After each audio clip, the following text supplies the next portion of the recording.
What's up guys, Dan here, back in the garage of my Pontiac Grand Prix.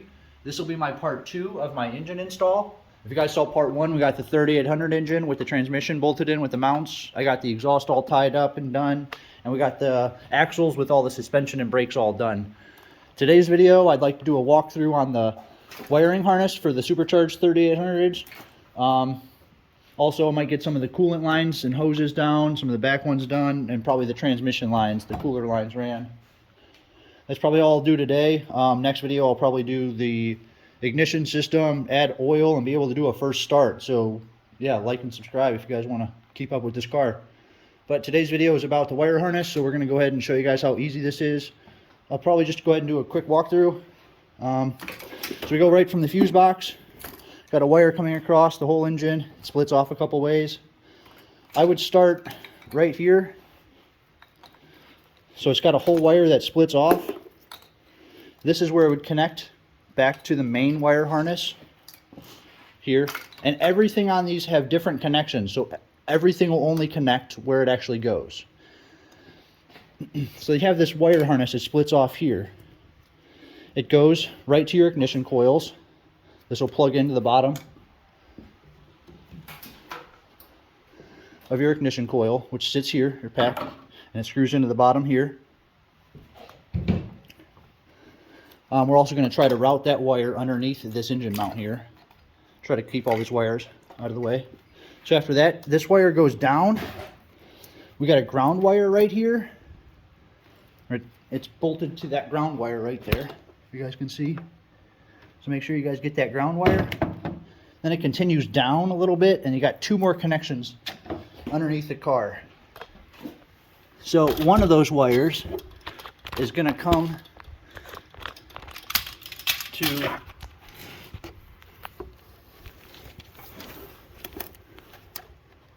right here at the back of the crank. You guys can see that connection.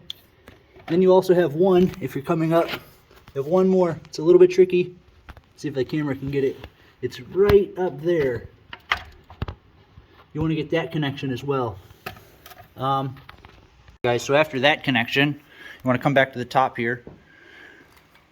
We got this wire harness all down. You want to make sure it's routed on the inside of the belt. So the belt's spinning here. You want to keep it here so don't hit the belt. Tie it, zip tie it, do what you got to do.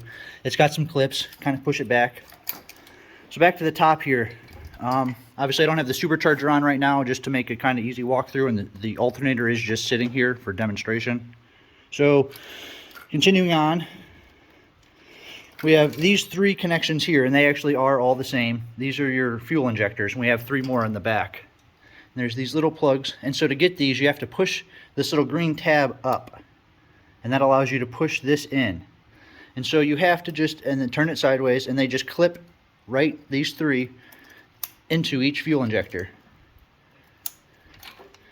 And they can't, once they're clipped in, I mean, you can't, this one won't reach over to this. It will not reach over to this fuel injector. So once you start clipping them in, everything falls into place. So next wire, you have these 3. Next wire on the harness would be this. This will bolt into your supercharger and your bypass valve. So we'll leave that for a second. We have this other little hidden connection here. This clips into the main harness, and you have then this other little wire that wraps around and goes up underneath. If I grab my light. It goes up, and this is your water temp sensor, which goes underneath your coolant line. If you guys can see that one. So that you want it just tucked up away, so don't touch the exhaust. Tuck it up here.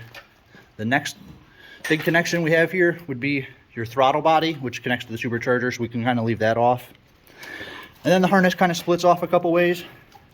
Here on the passenger side, it splits off mainly one big wire to the actual computer, and then we have a wire that splits down. So I'm going to go ahead and cover like that wire next. So when it splits down, we have these 2 wires here that connect to the transmission. They're 2 ground wires. You'll have to disconnect those to remove or replace the transmission. You also have 2 more ground wires here, these 2 ground wires here and here. Make sure you guys keep and label or do what you got to do to remember, but it's pretty easy. Once, like I said, once the harness is in place, it can't go anywhere else. You guys are also going to have a wire here.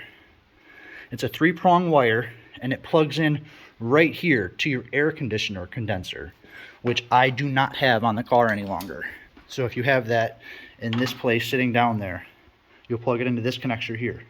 And this is a 3-prong, so you can't really plug that anywhere else either. Since I don't have this on my car, I'll probably zip tie this off. So following the rest of the way down though, we have a couple more connections down underneath, not many.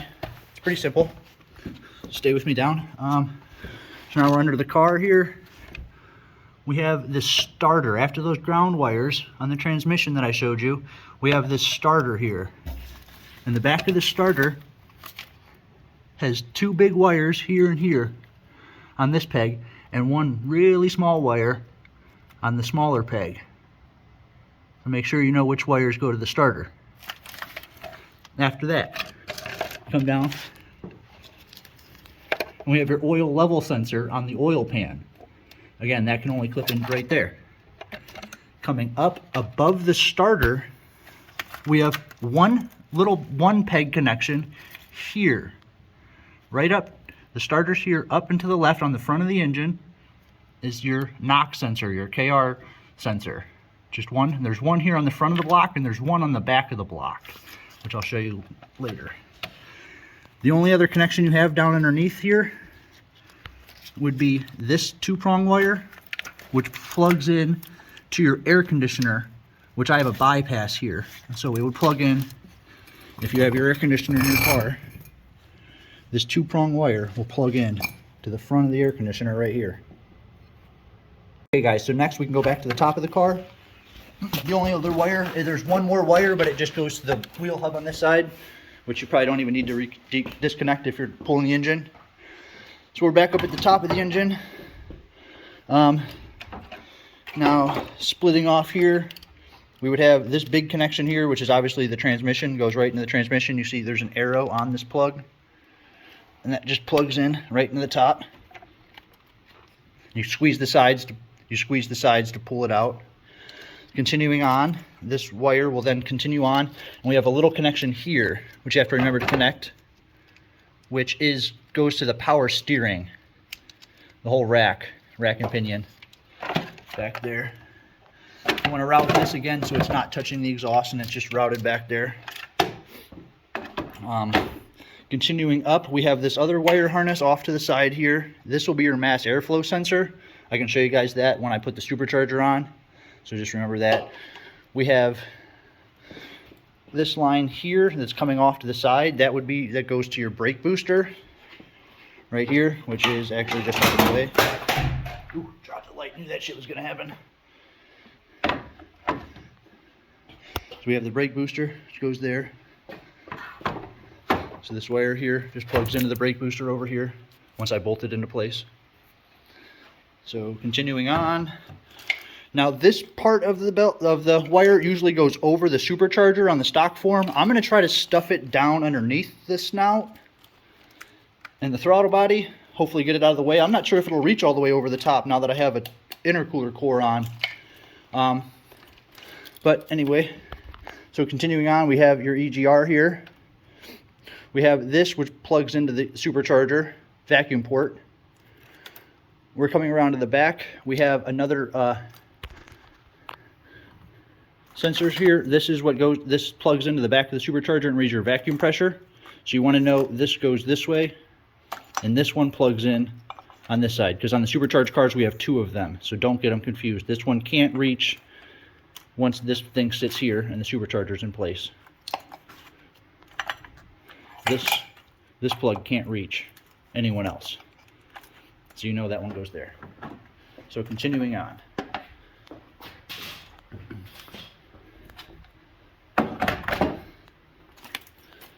So next we have these 3 green clips, which look familiar because they're exactly the same as the front 3 fuel injectors. So they can go click here, here, into here. So your 3 fuel injectors. And then just on the end here you have 2 connections, a 2-prong connection for your alternator, and just another wire for the alternator goes on here. Set this off to the side. And then all that's left, guys, is just some couple wires for down here. So we split off next. We have your oxygen sensor. It goes down to your front oxygen sensor here. You have this other sensor, which then plugs into the other side of that MAF sensor. You have another one here. It looks the same, so maybe label them. That's the only same connection, which bolts to the supercharger. And then you have 3 more connections that go down underneath the car, which I can... One of them is going to be your knock sensor, which is like in between the engine and the transmission. The same, it's like the front knock sensor's here, and the rear one is kind of like I said, it's really hard to get to. So it actually has an extension. So I'm going to come back down here, and this is the only reason I left the tires off the car, so I could easily show you guys. And it's way easier to do it now that the tires are off the car. So from the top there, we have a couple connections down here. We have one that goes to the transmission. This is the differential in the transmission here. One clip here. We have one that goes to the oil pan, oil pressure here, right here where the oil is. That green clip. And then you have one more, and it's this clip here. And now this clip here comes from the top, and it clips in, and it goes, this is the extension harness that goes to your rear knock sensor. So make sure you have that as well. And zip tie it up so it's not catching any of this and not heat. And now, guys, the only sensor left, sorry, if I come back, is the rear O2 sensor, which I have hanging right here. And that's the only sensor left. And that's going to come and plug into your rear O2. I also have a wideband on this car, so that's what this other wire is my wideband. And I can, to the gauge pod up to in the cabin, and I can, that's for tuning, so I can show you guys that in one of my next videos. But yeah, guys, that's pretty much all the wire harness is. I'm going to go ahead and try to get that done real quick, and then we'll put the supercharger on.